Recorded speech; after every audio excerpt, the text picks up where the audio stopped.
অনেক ক্ষেত্রে মানুষের সামনে অশ্রু ফেলার আগে থামিয়ে নেই। প্রতিটা মানুষের সামনে আমরা আমাদের অশ্রু দেখাই না, কারণ তারা অতটা বিশেষ হয় না। কিন্তু নিজের আল্লাহর কাছে না তো অশ্রু লোকাই আর না তো আটকাতে পারি।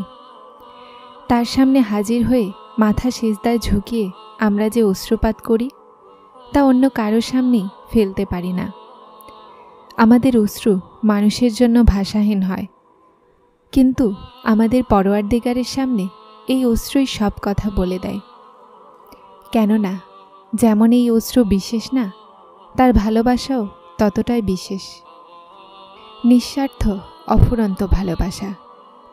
যখন বান্দা খুব চিন্তিত থাকে তো তাকে সান্ত্বনা দেয়া হয়েছে যে নিশ্চয়ই প্রতিটা কষ্টের সাথে রয়েছে স্বস্তি। আল্লাহ রাব্বুল আলামিনের সামনে এমন কাকুতি মিনতি করে চান যে আল্লাহ পাক আপনার অশ্রুগুলোকে দেখে তৎক্ষণাৎ দিয়ে দেয়। হজরত আয়ুব আলাইহিসসালামের এত বড় অসুখের পরও যখন সুস্থতা দান করা হলো, তো আল্লাহ পাক আগের থেকেও বেশি নিয়ামত তাকে দান করলেন। যখন আগে যা ছিল তা তো সব ধ্বংস হয়ে গিয়েছিল, কিন্তু হজরত আয়ুব আলাইহিসসালাম তার রবের দিকে শুকরিয়া গুজার করতেই ছিলেন আর চাইতেই ছিলেন। আল্লাহ পাকও তারপর তাকে অফুরন্ত নিয়ামত দান করেছিলেন। আমাদেরও ওসিলাকে ইখতিয়ার করে আল্লাহ পাকের রহমতের দিকে মনোযোগ দিতে হবে। ইনশাআল্লাহ আল্লাহ পাক সবার কাজকে সহজ করে দিক, আমিন। জানো, আল্লাহকে রাজি করার সবচেয়ে সহজ উপায় কি? নামাজ।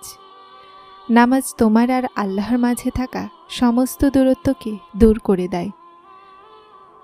আর আল্লাহর তো তার বান্দার এই কথাই সবচেয়ে ভালো লাগে, যখন তার বান্দা তার পছন্দের আন্দাজে তাকে রাজি করায়। যখন তুমি আল্লাহর ভালোবাসার হক আদায় করার পর তোমার ভালোবাসার আরজি করো না, তো আল্লাহ সেই আরজিতে কোন বলে দেন। আর তারপর তিনি বলেন যে তুমি আমাকে আমার পছন্দে রাজি করেছ না, তো আমিও তোমাকে তোমার পছন্দেই রাজি করব। দুনিয়াতে কোনো এমন আমল আর কোনো ইবাদতই এমন নেই যেটা নামাজের মতো আল্লাহকে জলদি তোমার উপর রাজি করতে পারে। আল্লাহর কাছে নামাজের থেকে বেশি প্রিয় ইবাদত আর নেই। আর যে তার প্রিয়কে প্রিয় বানিয়ে নেয় না, আল্লাহ তাকে অনেক ভালোবাসতে লাগেন। যে সিজদাতে দেরি করে না, তারপর আল্লাহ তাদের দোয়ার কবুলিয়তে দেরি হতে দেন না। নামাজ পরীক্ষায় আল্লাহর তোমার জন্য দেয়া সবচেয়ে বড় মুক্তির উপায়। আর যে তার রহমতের মধ্যে থাকে, তাদের বড় থেকে বড় তুফানও কিছুই ক্ষতি করতে পারে না। তারা সব সময় আল্লাহর হেফাজতে থাকে। জীবনকে একটু ব্রেক নিতে দাও। যেখানে 10 জনের সাথে কথা বলো, সেখানে 2 জনের সাথে কথা বলো। যেখানে 2-4 ঘন্টা মোবাইলে স্ক্রল করছো, সেখানে 6 থেকে 7 মিনিট করো। যেখানে তুমি 1 ঘন্টাও ঘুমাতে পারতে না, সেখানে 2 থেকে 3 বার দিনে ঘুমিয়ে নাও। প্রতিটা চিন্তা কন্ট্রোলে আসা শুরু হয়ে যাবে। তুমি যত মানুষের সাথে কথা বলবে ততই অশান্তিতে থাকবে।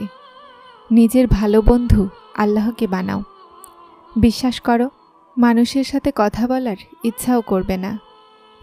তুমি এলোমেলো হয়ে গেলেও তোমার রব তোমাকে গুছিয়ে নেবেন। উনি সব কিছু জানেন, শুধুমাত্র আমাদের থেকে শুনতে চান। এই মনের অশান্তিকে তিনিই দূর করে দিবেন, শান্তি ভরে দিবেন তোমার অন্তরে। তুমি তো ঠিক করেই ফেলেছ তোমার ক্ষতি করার, কিন্তু দেখে নিও, ইনশাআল্লাহ তোমাকে আল্লাহ বাঁচিয়ে নেবেন। দোয়া চাও না, তো সাথে কল্যাণও চাইতে শুরু করো। উত্তম চাইলে তাদেরকে কল্যাণকরভাবে উত্তম জিনিসই দান করা হয়। এখন না, কিন্তু খুব জলদি বুঝে যাবে। তারপর তোমার মন শুকরিয়ার তসবিহ গুনতে থাকবে। আল্লাহ সরলতাকে পছন্দ করেন, এমন সরলতা যে নেকি করবে এবং সেটাকে আল্লাহর দয়া মনে করবে। আর এমন সরলতা যে সে গুনাহ করবে তো তৎক্ষণাৎ তওবার দিকে দৌড়ে যাবে।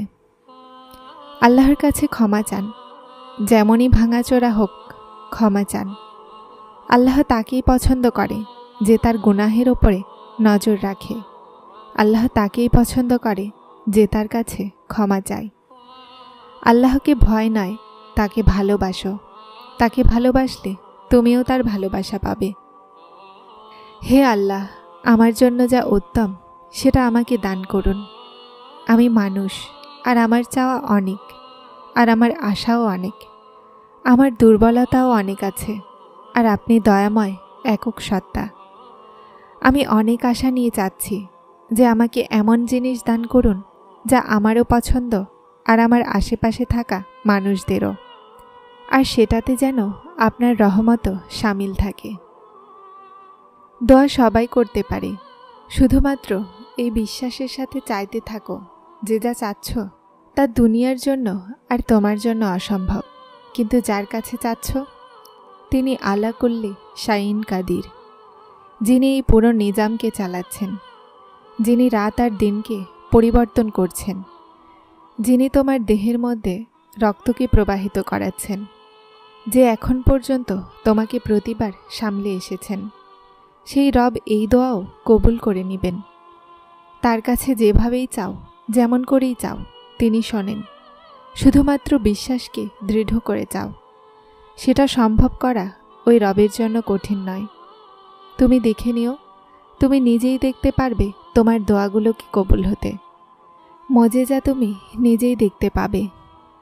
এটা মনে রেখো, আল্লাহ তাআলাও আমাদের কাছে এটাই চান যে যেন আমরা তার কাছে যাই, আমরা তাকে ভালোবাসি, আমরা তাকে বারবার ডাকি, তার কাছে চাই। কিন্তু সমস্যা কি জানো? আমরা মানুষ তার কাছে যাই তখনই যখন দুনিয়া আমাদেরকে ভেঙে দেয়, যখন আমাদের ওপরে কোনো বিপদ আপদ আসে। বাস্তবে তো এই সব কিছু আল্লাহর হুকুমেই হয়, যেন আমরা তার দিকে ঝুঁকে যাই। না হলে তুমি দেখো, খুশিতে আল্লাহকে কে মনে করে? বরং আমরা তো সবচেয়ে বেশি নারাজ তাকে তখন করি যখন খুশির মুহূর্ত আসে।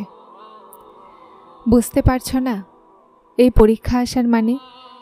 আমি অনেকবার দেখেছি মানুষ একজন আর একজনের থেকে এগিয়ে যাওয়ার চেষ্টায় লাগিয়ে থাকে। তার কাছে এই জিনিস আছে তো আমার কাছে কেন নেই? সে এমন কাপড় পরেছে তো আমার কাছে এমন কাপড় কেন নেই? কোনো অনুষ্ঠানে গেলেও প্রতিবার নতুন নতুন কাপড় পরতে হয়, যেন কেউ না বলতে পারে যে সে এক জামা বারবার পরে। একটা কথা মনে রেখো, এই জিনিস পুরনো হয়ে গেছে। এখন এটাই দেখার বিষয় যে তার আল্লাহর সাথে কেমন সম্পর্ক। দুনিয়াবি জিনিসের তো মানুষ সবাই নকল করতে পারে, কিন্তু অন্যরা আল্লাহর নিকটবর্তী আছে তো আমরা কেন নেই? তারা আল্লাহকে খুশি করার জন্য নামাজ পড়ছে তো আমরা কেন পড়ি না? আজকাল মানুষের দুনিয়ার চিন্তা, কিন্তু এই চিন্তায় যদি নেকি কামানোর হতো তো দুনিয়াতে খারাপের জন্য জায়গায় থাকতো না। সব দিক থেকে ভেঙে যখন মানুষ আল্লাহর কাছে যায় তো আল্লাহ তার বান্দাকে তার রহমতের চাদরে আশ্রয় দিয়ে দেন। সমস্ত হাজত তো তার দয়াতেই পূরণ হবে। তারপর হোক সবার প্রথমে অথবা তার শেষে যাও। এই দুঃখ তোমার তার তরফ থেকে শাস্তি নয়, এই পরীক্ষা তোমার অতীতের গুনাহ নয়, এটা তোমার জন্য অসন্তুষ্টির কারণ নয়। এটা তার পদ্ধতি তোমাকে তার কাছে নিয়ে যাওয়ার জন্য। উনি যাকে ভালোবাসেন তাকে কষ্ট দেন না। উনি তোমার দোয়াগুলোতে তোলা হাত খালি ফিরতে দিবেন না। উনি তোমার সেজদাতে গড়িয়ে পড়া অশ্রু বৃথা যেতে দেন না। উনি তো তোমার নীরব দোয়াগুলোকেও খুব মনোযোগ দিয়ে শোনেন। উনি তোমার দীর্ঘশ্বাসকে বৃথা যেতে দেন না। উনি যখন তোমাকে সেজদার তৌফিক দেন তো তোমার অপেক্ষা করেন। আর যে তোমাকে সবার থেকে বেশি ভালোবাসেন তিনি কিভাবে তোমাকে কষ্ট পেতে একা ছেড়ে দিবেন? এটা শুধুমাত্র পরীক্ষা যা তিনি তার প্রিয় বান্দাদেরকে দেন। এই কঠিন সময়ে তোমার সবর তোমাকে তোমার রবের সাথে মিলিয়ে দেয়। যখন সময় আসে তিনি তার রহমতের দরজা তোমার জন্য খুলে দিবেন। যারা চ্যানেলটিতে নতুন এসেছেন তারা সাবস্ক্রাইব করে হেদায়েতের সাথে থাকুন। আসসালামু আলাইকুম।